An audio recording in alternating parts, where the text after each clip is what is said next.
So welcome to my class. We are continuing on with Unit 3, Statistical Tools and its Interpretation. And we are doing correlation, and in correlation we are doing Karl Pearson's coefficient of correlation. And in this, there are 4 methods in which we finished with the actual mean method, the direct method, the assumed mean method, and now we've come to the step deviation method to make it simpler.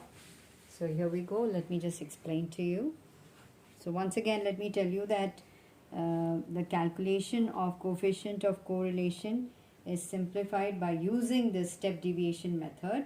So under this method, deviations of x and y are taken from assumed mean and are divided by a common factor, c. Here the ultimate result is not multiplied by the common factor, as is done in case of measures of central tendency and dispersion. Well, because coefficient of correlation is independent of change of scale and origin. So let me just discuss the steps, and here we are taking the same. I'm going to take the same illustration as you can see. So once again, let me just tell you, this was actual mean, direct, shortcut method we finished. We are doing the step deviation and we've taken the same illustration. So I have written down, say 55, 60, 80, 75, 65. So I'm going to show you the X series first. So how do we deal with it? So what do we do with it? How do we bring it down to a number which is easy to calculate? How do we divide it by common factor?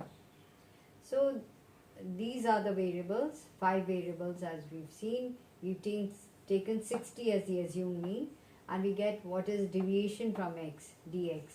So 55 minus 60 is minus 5, 60 minus 60 is 0, 80 minus 60 is 20, 75 minus 60. We have what is it? 70, sorry, it's not 75, it's 70. I've written it wrong, that's why I was wondering, because I've written 10. So 70 minus 60 is 10, and then we have what is known as 65 minus 60 is 5. So once we've done this, then we take a common factor. We find that 5 is divisible by all of these. So 5 minus 5 divided by 5 is minus 1, 0 by 5 is 0, 20 by 5 is 4, and 10 by 5 is 2, 5 by 5 is 5. And in this we have to be very careful. We have to add them up. So sigma dx dash is equal to 6. Then we have got to make another column in which we're going to square the dx dash. That means a step. This is known as, we brought it down by a common factor, step deviation. We have taken the deviation and brought it down by the common factor 5. So now we're going to square these up, the step deviations. So 1 ones are 1, 4 fours are 16, 2 twos are 4, and 1 ones are 1. Is that right? So, and you got to add this up also. So what we get is sigma dx dash square is equal to 22. Now let's just take the y series. Let's take the y series. In this we've assumed the mean as 55. So we've taken the 55 as mean. So out of every corresponding variable, we minus the assumed mean. So 40 minus 55 is minus 15. 45 minus 55 is minus 10. 55 minus 55 is 0. 55 minus 55 is 0. 40 minus 55 is minus 15. Alright, so all of this. Now, in the next column, we are going to work out the step deviation by a common factor.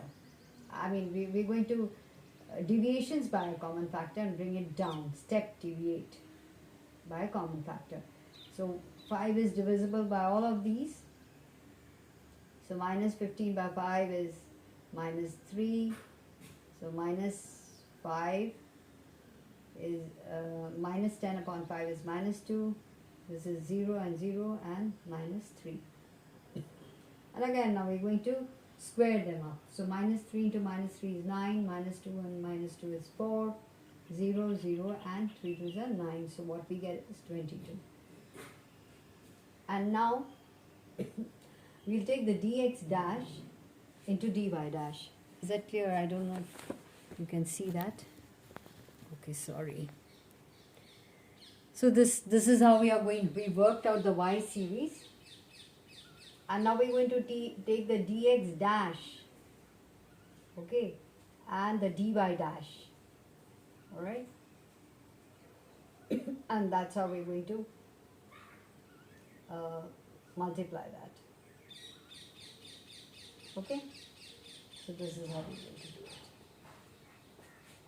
So can you see that?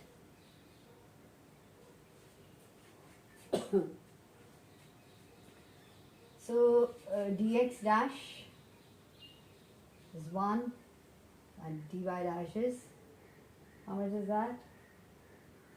Minus 3. So minus 3 into minus 1 is 3. The rest of them are all 0. 0 multiplied by minus 2 will be 0.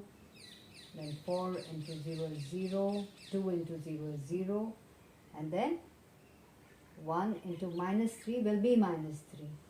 So when you add them up, that is sigma dx into dy, what you get is 0. So once you, and this is exactly the formula of the shortcut method that we did. Only thing is that you have to put a diphthong at the dash, which comes to dx dash into dy dash.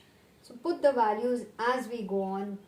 As you go on, as you keep solving, write the formula and start putting the values. And once you put the values, it is just that you have to multiply. So that is how. So once you put the values and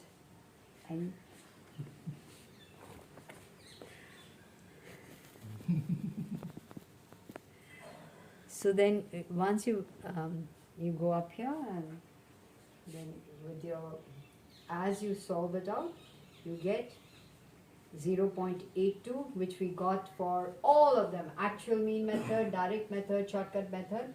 So there is a high degree of positive correlation. That's what we have worked out.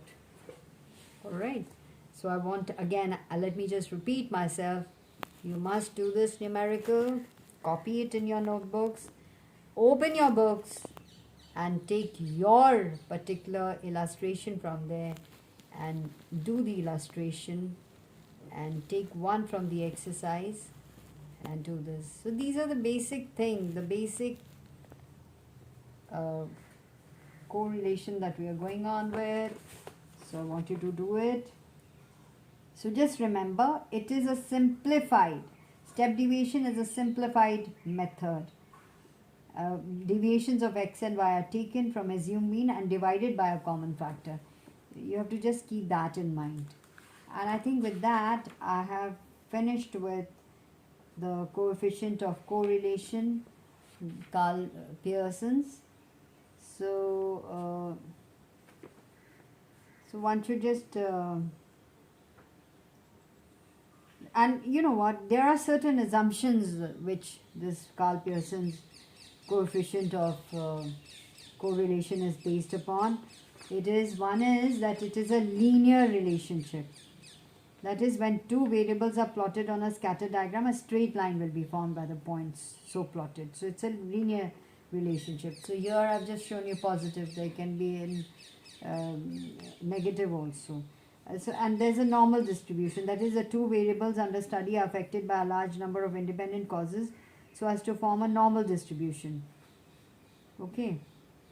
For example, now variables like height, weight, price, demand are affected by such forces that a normal distribution is formed. Then another thing is that there is a cause and effect relationship between the forces affecting the distribution of the items in the two series.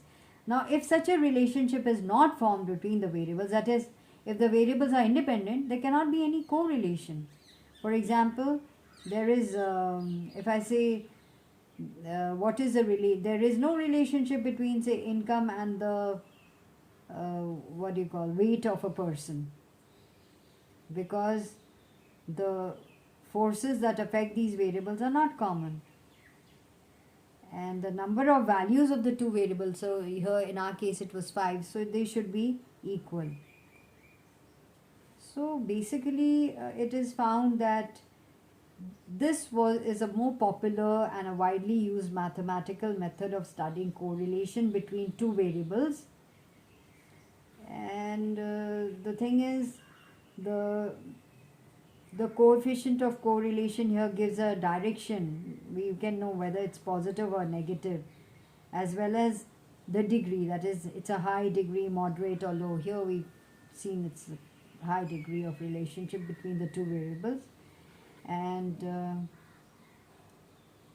it is a meaningful correlation coefficient, this measure of Karl Pearson, because it is based on the arithmetic mean and standard deviation. So once if it is that, it presents a clear and accurate picture of correlation on the basis of which simple and meaningful conclusions may be drawn. So that is the most important thing. Of course, if you take the demerits, it just assumes a linear relationship between two variables. And this is not really a case of reality.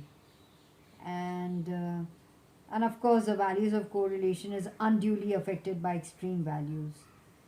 And one more thing is, it's really time consuming, the process of calculation.